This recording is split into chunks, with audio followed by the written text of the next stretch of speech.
ልክ ናችሁ። እኛም ቴሌቪዥን ጣቢያ ልናቋቁም ሄደናት የማይቻል የዘረፋ ቢዝነስ መሆን አውቀን ተውኗል። ከ13,000 እስከ 15,000 ዶላር በወር ነው፣ በአመት በወር ነው። ማጅራትን ይላል መጡ የተወሰደ። እሺ አልኩኝ።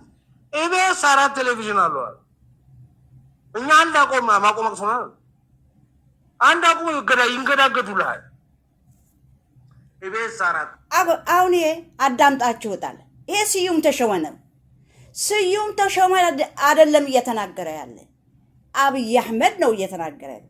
ስዩም ተሾመ የአብይ አህመድ ልሳን ነው። የአብይ አህመድ ቃል ነው። ዛሬ ይውላችሁ ተው ብለናል።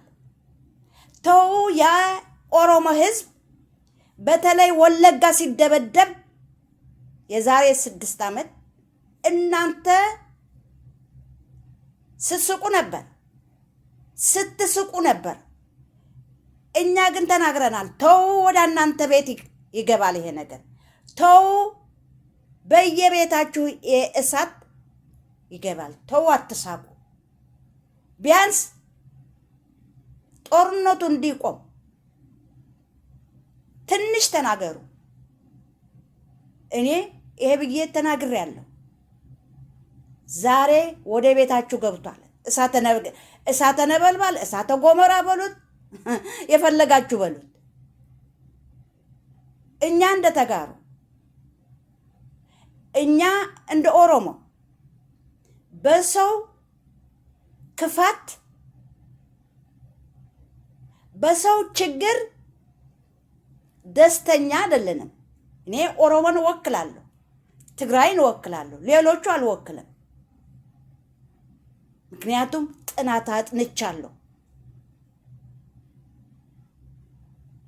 ዛሬ ስለ ኢቢኤስ ሚዲያ ነው ስዩም ተሾመ እየተናገረ ያለ። ምን ብሎ ኢቢኤስ ባለቤቱ ማን ነው? አማን ፍስሐጽዮን። ማን ነው አማን ፍስሐጽዮን? ኤርትራዊ ነው እንዴ? እስከ ዛሬ አታውቁም ነበር? በተለይ መንግስት አያውቅም ነበር? እኔ አላውቅም። ባለቤቱ ማን እንደሆነ እኔ አላውቅም። ነገር ግን አሁን ኢቢኤስ እሳተ ጎመራ እሳተ ነበልባል በቤቱ ገብቷል። ያሳዝናል። እኔ አዝናለሁ። በጣም ነው ማዝነው። ለምን? እኛ እንደናንተ አይደለንም። እኛ የሰው ልጆች ነን። ኦሮሞና ትግራዋይ የሰው ልጅ ነው። የተቀራችሁን ያላቀም አም ሶ ሶሪ ትሰይዳ። ምክንያቱም እኔ ጥናት አጥንቻለሁ። በትግራይ ጦርነት የትግራይ ህዝብ ደሙ እንደ ጎርፍ እየፈሰሰ፣ የትግራይ ህዝብ እንደ እንጨት እየተቃጠለ ማን ነው የሚባለው? ኢቢኤስ ቁርጥ ስጋ ስትበሉ ነበር። የዛሬ 4 ዓመት ቁርጥ ስጋ እየበላችሁ ብቻ ሳይሆን እስክታ ስትወርዱ ነበር። በማን ደም? በኦሮሞ ደም። በማን ደም? በትግራዋይ ደም። በማን ደም? በኤርትራውያን ወጣቶች ደም። በማን ደም? በአማራ ወጣቶች ደም። እናንተ ቤት ይደርሳል ብላችሁ አልጠበቃችሁም። ጋና this is the beginning, this is not the end. ታራ በታራ ቤታችሁ ይገባል። በተለይ ሰሜናውያን በሰው ደም ስቃችኋል። መሀል ሀገር ቁጭ ብላችሁ በህፃናት ደም በህፃናት ስጋ አላቅጣችኋል። ሰሜናውያን ይኸው አዳምጡት፣ ይቅርታ አዳምጡት። እና ታዲያ ትርፋማ ነው አይከፍልም። እኛ ኢቢኤስ በወር 60 ሺህ ብር የከፈለበትን ደረሰኝ ካቀረበ እቀጣለሁ ብሎኛል። ወዳጄ ልቤ ማስረጃ ያቀረበልኝ ሰው ኢቢኤስ በየወሩ 60 ሺህ ዶላር የከፈለበትን የሳተላይት ክፍያ ያቅርባል። ምን ነው ምን ማለት ፈለገ? አቀርበው ውሸቱን ነው። ምንድነው ሰው ወሮታ ነው? የምን ወሮታ ነው አለው? ኢትዮሳት ያስገባበት ወሮታ። ለካ ኢትዮሳትን ኤርትራዊ ሰው የኤርትራዊ ሚዘመዱን ኢትዮሳትን እዚህ ሀገር ካስገባ በኋላ እንደፈለገው እሱ ኢትዮሳት ላይ ፈረጫል። ሌሎች ተፎካካሪ ሳተላይት ድርጅቶች ወይም ደግሞ የቴሌቪዥን ጣቢያዎች አቅማቸው መክፈል እያቀታቸው ይወጣል። አድቨርታይዙ በሞኖፖሊ ጠቅሎ የያዘው ኢቢኤስ። ከዛ ስተካብ ኢቢኤስ ሲኒማ ይታቃለ እኔ ኢቢኤስ የሚባል አይቻላግም። ለስራ ጉዳይ እንዲህ ተንበላጠጡ ሲሉኝ ያው ለስራ ጉዳይ ገብቻ አያቸዋለሁ እንጂ ብሞት ምን የሚታይ ነገር አለ? ሴፉ ባንተው ቀረጻ ቦታ አጣን ያልከኝ ናኛ ከተቀረጽ ችግር የለውም። ሴፍዬ ግን አደረገ ሴፉ ፋንታሁን ወደ አንተ ቤት እሳት እየገባች ነው። ሴፉ ፋንታሁን በኦሮሞ ደም አላቅተሃል፣ በተጋሩ ደም አላቅተሃል፣ በአማራ ደም አላቅተሃል፣ ስቀሃል፣ ተጫውተሃል። ሴፉ ፋንታሁን እሳተ ገሞራ ወደ አንተ ቤት እየገባች ነው። what goes around comes around ካርማ ማለት ነው። ካርማ የምታውቁ ሰዎች ካላችሁ ዳራቱ ምንም የማይሰሩ አራት ቻናሎች ናቸው ሳይከፍሉ የሚወረው ብለዋል። እሺ አልኳቸው። በዚህ ምክንያት እነሱ የኛዎቹ እየተባሉ አሁን ሄዳችሁ አዳምጡት። አሁን ሰሜናውያን መሀል ሀገር ያላችሁ ጋና ትጸዳላችሁ። ጽዳት ማለት ነው። ትጸዳላችሁ፣ አታፍሩም። ደግሞ አሁንም ወደ መሀል ሀገር ትፈሳላችሁ። ወይዘሮ አዳነች አቤቤ ጥርግ ብላችሁ ውጡልን ስትል ጥርግ ብላችሁ ውጡልን ሰሜናውያን ስትል አዳምጣችኋል። ለእኔ አይደለም እያላችሁ ግን የሰሜን ህዝብ ያስገደላችሁ እናንተ ሰሜናውያን ናችሁ። ኦሮሞ አይደለም፣ አብሶ ኦሮሞ አይደለም። ኦሮሞ ለእኔ ወንድሜ ነው። ኦሮሞ ለእኔ እህቴ ናት፣ እናቴ ናት። ወንድሜ እህቴ ልጆቼ ናቸው፣ የኦሮሞ ልጆች። ሰሜናውያን ግን እርስ በርሳችሁ አሳልፋችሁ የሰጣችሁት ህዝባችሁ እናንተ ናችሁ። አሁንም አታፍሩም። አሁንም ወደ ሰሜን ወደ መሀል ሀገር እየፈሰሳችሁ ነው፣ ግን ታገኟታላችሁ። ምክንያቱም በፍላጎታችሁ ነው እየሄዳችሁ ያላችሁ፣ በፍላጎታችሁ። ስዩም ተሾመ ተናገረ ማለት ፕራይም ሚኒስተር አብይ አህመድ ተናገረ ማለት ነው። የዛሬ 2 ዓመት ያ ሁሉ አማራ ወለጋ ሲገደል፣ መተከል ሲገደል ማን ነው ሲገድለው የነበር ብሎ ሲናገር ስዩም ተሾመ ምን አለ? አዳምጡት ምን እንዳለ። ስለዚህ ስዩም ተሾመ ለምን አይታሰርም? ለምን አይገደልም? ለምን? የአብይ አህመድ ጆሮና አይን ነው፣ እግርና እጅ ነው፣ ልሳን ነው። ማንም አይነካውም። ግን አዳምጡት ስለ አማራ ምን እንዳለ። ስለ አማራ ሳይሆን ስለ ማን ነው? ደመቀ መኮንን ትልቅ ባለስልጣን ሁለተኛ መንግስት ሁለተኛ የአብይ አህመድ ሁለተኛ እኮ ነው። መሀል አዲስ አበባ ነው የሚኖረው ደመቀ መኮንን። ሁለተኛ ትልቅ ባለሀብት ወርቁ አይተነህ አማራ የሚገድለው አማራ ነው ይሄ ብሎ ሲናገር እናንተስ ትንሽ አታስቡም? ይሄ እኮ ትልቅ ወንጀል እኮ ነው። ይሄ እኮ ትልቅ ወንጀል ነው። ለምንስ ደመቀ መኮንን አልተጋፈጠም? ወርቁ አይተነህ ለምን አልተጋፈጡትም? ለስዩም ተሾመ ለምን? ስዩም ተሾመ አይደለም እየተናገረ ያለ አብይ አህመድ ነው። ይፈራሉ። ከአብይ አህመድ ፍርሃት አላቸው። ግን አዳምጡት። እንደ ልቡ ያወራል። መረጃ ሳይኖረው አያወራም። የመንግስት ባለስልጣናት ሳይቀር እንግዲህ እዚህ ቪዲዮ ላይ ስሙት የሚለው በቤኒሻንጉል ለተገደሉት ለአማራ ገዳዩና አስገዳዩ አቶ ምክትል ጠቅላይ ሚኒስትሩ ደመቀ ነው። ለዚህ ተባባሪው ወርቁ አይተነው ነው ብሎ በአደባባይ ነግሮናል። ይሄ ሰውዬ ምክትል ጠቅላይ ሚኒስትሩ ነው እንደዚህ ያለው። መረጃህን አምጣ ቢባል መረጃ ስላለው ነው በኮንፊደንስ ያወራው። ፍርድ ቤት ቢቀርብ የሚያስጠይቅ ነገር ነው። ልብ በሉ። ስም ማጥፋት ነው። ትልቅ የመንግስት ባለስልጣንን፣ የህዝብ ተወካይ፣ እንደዚሁም አንድ ትልቅ ባለሀብትን በዚህን ያህል መጠን ማውራት ማለት ይሄ ሰውዬ መረጃ ስላለው። ስሙት፣ ቪዲዮ ስሙት። ቤኒሻንጉል ሰው ሲገደል፣ አማራ ሲገደል መገደሉ ሳያንስ የሰማይ ነው።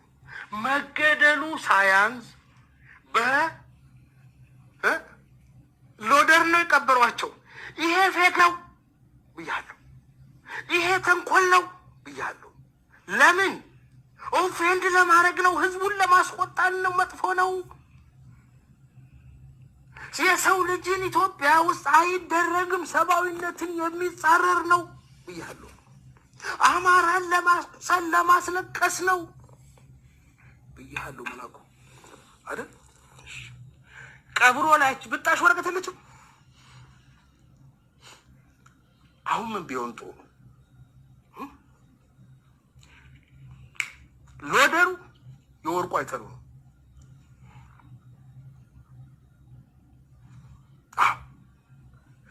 ሎደሩ የወርቁ አይተነው ኮንስትራክሽን ድርጅት ነው ምናምን የሱ አማራን የሚገለው አማራ ነው ብያለሁ። መጀመሪያ አማራን በጎን እያስገደሉ የሚያለቅሱት እነዚህ ናቸው። አላለቅስም የምልህ ሙሾ አላወርድም አላለገድግም የምልህ ለዚህ ነው። ገዳይ ነው ይህን የሚሰራው። ገዳይ ይኸውልህ፣ ጠላት ሲገልህ መላኩ ጠላት ሲገልህ ገሎ ነው የሚሄደው አይደል? ገድሎህ በእንትን ጠቅልሎህ በሎደር ተሸክሞ ቀብሮህ ቪዲዮ እየተቀረጸ ፎቶ እየተነሳ ከዛስ የሁለት መቶ ሰባቱንም ያስገደላቸው ይሰውዬ ባለ ሎደሩ ያቶ ወርቁ አይተነው ባካፕ ደግሞ ደመቀ። አንድ ነገር ልንገራችሁ፣ ሰሜናውያን በተለይ መሀል ሀገር ያላችሁ ኦሮሞ የአብይ አህመድ መንግስት የሰሜን መንግስት ነው። ምክንያቱም የአብይ አህመድ እናት ሰሜናዊት ናት። ዝናሽ ታያቸው ሰሜናዊት ናት። ስለዚህ ኦሮሞ አይደሉም፣ እነዚህ ሰሜናውያን ናቸው። 4 ኪሎ ያሉ ግን በኦሮሞ ህዝብ አማካኝነት ህዝብ ይገደላል። የኦሮሞ ህዝብ ግን በአስተዳደግ ያልተበደለ በሰብአውነት የታነጸ ህዝብ ነው። ስለዚህ ወደ ኦሮሞ ጣታችሁ እንዳትጠቁሙ፣ በተለይ የትግራይ ህዝብ እየነገርኳችሁ ነው። አሁን ለምንድን ነው ስዩም ተሾመ እንደዚህ ብሎ ሲናገር? ማን ነው የሰጠው ይሄ መረጃ? ሲጀመር ከማን ነው ያገኘው? ከተመስገን ጥሩነህ። ማን ነው ተመስገን ጥሩነህ? አማራ። የት ነው የሚሰራው? ኢንሳ ነው የሚሰራው አይደል? የዛሬ 2 ዓመት 3 ዓመት። ስለዚህ ማን ሰጠው ይሄ መረጃ ለስዩም ተሾመ? አማራ ተመስገን ጥሩነህ ይባላል። የእሱ ስራ ምንድን ነው? ኢንሳ ነው የሚሰራው። ስለዚህ አማራ በአማራ ግድያው እየተፈጸመ እንዳለ በዚህ ነው የምታውቁት። አሁን እኔ የሚያሳዝነኝ እናንተ መሀል ሀገር ያላችሁ ሰሜናውያን እቤታችን ይሄ እሳት አይገባም እያላችሁ ነው። አምልጡ አምልጡ። ኢቢኤስ ይሄ እሳት ይገባል ብላችሁ አስባችሁ ነበር?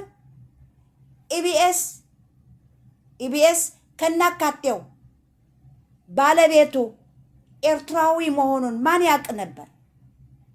ማንም የሚያውቅ ሰው አልነበር። ምክንያቱም እዚያ ኢትዮጵያ ተወልደው ያደጉ በርካታ ኤርትራውያን አሉ አይደለም? ዛሬ ግን ይሄው እንዲጸዱ ነው። ሰሜናዊ እንዲጸዳ ነው። ጽዳት እኮ ነው ይሄ። ጀምረውታል። እኔ የሚያሳዝነኝ በአብዛኛው ኢቢኤስ የሚሰሩት ተጋሩ ናቸው። ቶፕ ተጋሩና ኤርትራውያን ናቸው። አብይ አህመድ ይሄ ያውቃል፣ ጠንቅቆ ያውቃል። ለዚህ ነው እሳት በኢቢኤስ ያስገባው። እሳተ ገሞራ በሉት ወይ እሳት በሉት ዳዝን ማለት። አሁን ይሄ አምለሰት ሙጬ ወደ ቤቷም ይገባል። ለምን? አምለሰት ሙጬ መሀል ሀገር ነው የተወለደችው። በዞሯ በትውልዷ ግን ኤርትራዊት ናት። እዚያ ኤቢኤስ ታስረው ያሉ ኤርትራውያን ናቸው። እዚያ አዲስ አበባ ተወልደው ያደጉ ግን ወይ ኤርትራውያን ናቸው ወይ ተጋሩ ናቸው። ዝሮ ሰሜናውያን ናቸው። አምልጡ እናንተ ሰሜናውያን። አይ እኛ እዚህ ተወልደናል እዚህ አድገናል፣ አያዋጣችሁም። የ10 ትውልድ የ20 ትውልድ እንደ ቆሎ ትለቀማላችሁ። እንደ ቆሎ አምልጡ አምልጡ። እየነገርኳችሁ ነው።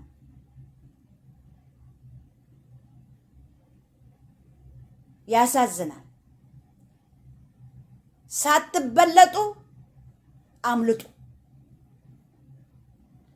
እኔ የሚገርመኝ አሁንም ሰሜናውያን ኤርትራውያን፣ ሰሜናውያን ተጋሩ ወደ መሀል ሀገር እየፈሰሱ ነው። የነሱ ህልቂት መሀል ሀገር ይሆናል። የሚያሳዝነኝ እሱ ነው። እናንተ እኮ ቤት አላችሁ። ትግራይ እኮ ቤታችሁ ናት። ኤርትራ እኮ የእናንተ ቤት ነው። ለምን አገራችሁን ትታችሁ ህዝባችሁን ትታችሁ መሀል ሀገር የምትሮጡት ምን ለማግኘት? ይሄ ውርደት፣ ይሄ ሞት ልታገኙ ወይ? በፍቃዳችሁ ነው እየሆነ ያለ። አሁን አብይ አህመድ በግልጽ እየሰራ ነው ያለው። ጽዳት እያጸዳ ነው። ኮሪደር እያለ ምን እያለ የፈለገው ያድርግ። በይፋ ደግሞ ተናግሯል። ሰሜናውያን ከዚህ በኋላ ከመሀል ሀገር ማጽዳት በይፋ ተናግሯል። እኛ እኮ ውጭ ሀገር ቁጭ ብለን እናዳምጠዋለን። ውጭ ሀገር ቁጭ ብለን እናዳምጠዋለን። እናንተ ሰሜናውያን ግን ይሄ ሁሉ እያዳመጣችሁ አሁንም ቁጭ ብላችኋል። በተለይ እናንተ ትላልቅ ድርጅት ያላችሁ ትልልቅ ባለሀብቶች ሰሜናውያን፣ እኔ ነግሬያችኋለሁ። እቺ እሳት ኢቢኤስ የደረሰች እሳት እናንተ ሁላችሁ ሰሜናውያን መሀል ሀገር ያላችሁ ትገባለች፣ ትቃጠላላችሁ። ተውት ገንዘብ፣ ተውት ሀብት፣ ህይወታችሁ ታጣላችሁ። አሁን የኢቢኤስ ሰራተኞች ምን ያህል ጭንቅ እንዳሉ እናንተ ተረዱ። ለምን? ሰሜናውያን ናችሁ። ይሄ ነው ችግሩ። ይሄ ካልተረዳችሁ አብይ አህመድ ምን ያድርጋችሁ? እየነገራችሁ ነው፣ በግልጽ እየነገራችሁ ነው። እናንተ ግን ልታዳምጡ አልፈለጋችሁም። ሰሜናውያን ልታዳምጡ ፍላጎት የላችሁም። አሁንም ወደ መሀል ሀገር እየፈሰሳችሁ ነው። በአንድ ጊዜ ልጨርሳችሁ አይችልም። አንድ በአንድ ግን ትጨረሳላችሁ፣ ታልቃላችሁ። ይሄ በፍላጎታችሁ ስለምታደርጉት የኔ ስራ አለርት ለማድረግ ነው፣ እንድታስቡ። በጣም ነው የገረመኝ። ኤርትራዊ ነው አሉት። ትልቅ ድርጅት ነው ኢቢኤስ ማለት ትልቅ ድርጅት 4 ነው ምናምን አለው አለ። እንዴ በእልፍ አላፋት በአመት ገቢ ያለው ማለት ነው። ስለዚህ ይሄ ምክንያት እኮ ነው። ይሄ ሁሉም ያቀርቡት ይሄ ድራማ ብላ ብላ ድራማ ብላ ብላ ይሄ ሁሉ እኮ አንድ ህፃን ልጅ ህግን ሰልቭት አንድ ህፃን ልጅ ያውቀዋል። ይሄ እናንተ ግን ማወቅ ወይ ማመን አልቻላችሁም። ኦሮሞ ለራሱ እንኳን ለራሱ ደህንነት አጥቷል። የኦሮሞ ህዝብ እየተገደለ ነው። የኦሮሞ ህዝብ እያለቀ ነው። የኦሮሞ ህዝብ ስንት ችግር እየወረደበት፣ እናንተ ሰሜናውያን ግን እኛ ባላገር ነን ብላችሁ እነ ልያ ታደሰ ሚኒስተር ኦፍ ሄልት ሁላችሁ ትጸዳላችሁ፣ ሁላችሁ ደም ታነባላችሁ። ደም ይበቃል።